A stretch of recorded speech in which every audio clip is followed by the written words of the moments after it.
राधे राधे सभी को, जय श्री राम। तो आज हम लेके आए आपके लिए पोशाक। तो ये है अपनी पोशाक, टिश्यू फैब्रिक में ये पोशाक है। इस पे ये बारीक जरी का काम किया गया है। फैब्रिक रहने वाला है इसका, टिश्यू फैब्रिक में है। और ये गोल्डन और मैरून कलर के जो स्टोन लगे हुए हैं, इससे बहुत खूबसूरत लग रहा है।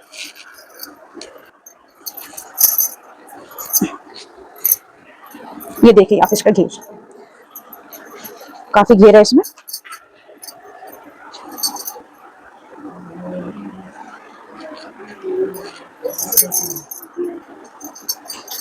कुर्ती, ये इसकी कुर्ती कांच ली, और ये इसमें साथ में दी है आरी मगजी, और ये है इसका अस्तर, और ये इसकी चुन्नी है।